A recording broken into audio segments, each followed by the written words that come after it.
সুধার সাহসী পদক্ষেপ, তেজ ও কিংশুক লাহিড়ী জেলে। হ্যাঁ বন্ধুরা, শুভ বিবাহ ধারাবাহিকের আগামী পর্বে আমরা এমনটাই দেখতে পাব। গল্পের শুরুতেই দেখা যায় সুধা অবাক হয়ে বিজুর আসল পরিচয় জানতে পারে। সত্যি বলতে বিজু আর কেউ নয়, সে হচ্ছে তেজ। এই খবর শুনে সুধার মন কেঁপে ওঠে। মিশ্র অনুভূতির সঙ্গে তার মনে উদয় হয় উত্তেজনা ও দুশ্চিন্তা।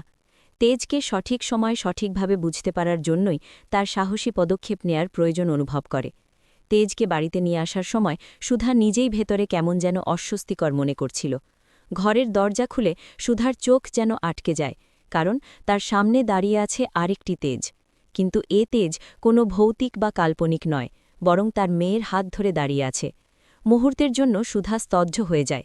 হঠাৎ তার মনের ভেতর হাজারো প্রশ্ন ছুটে আসে। এ আর কি অবস্থা? এই মানুষ কি এক এক জায়গায় এক এক রূপ ধারণ করতে পারে? তেজ, যিনি সুধার জন্য সবসময় শক্তি ও সাহসের প্রতীক, এবার যেন বিপরীত রূপে ধরা দিয়েছে। সুধা নিজের চোখে যা দেখছে তা বিশ্বাস করতে পারছে না। মেয়ে আর তেজের সান্নিধ্য, তাদের হাসি, ছোট ছোট আলাপ, সবই যেন একটি নতুন ধাঁধা তৈরি করছে। সুধা বুঝতে পারে শুধু নিজের বোঝাপড়া নয়, মেয়ের অনুভূতিও তাকে বুঝতে হবে। এই পর্বের মূল থিম হল সত্য উদ্ঘাটন ও সম্পর্কের জটিলতা। সুধা সাহস দেখাচ্ছে কারণ সে জানে সত্যের সঙ্গে যুদ্ধে ভয় থাকলে কিছুই অর্জন করা যায় না। তেজের জটিল পরিচয় সুধাকে বাধ্য করছে নিজের ইচ্ছা ও নৈতিকতার মধ্যে সমঝোতা করতে।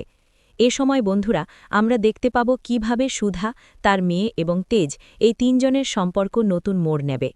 পর্বের শেষ দৃশ্যে সুধা ঠিক করে যে কোনো পরিস্থিতি হোক, তার সাহসই তাকে পথ দেখাবে।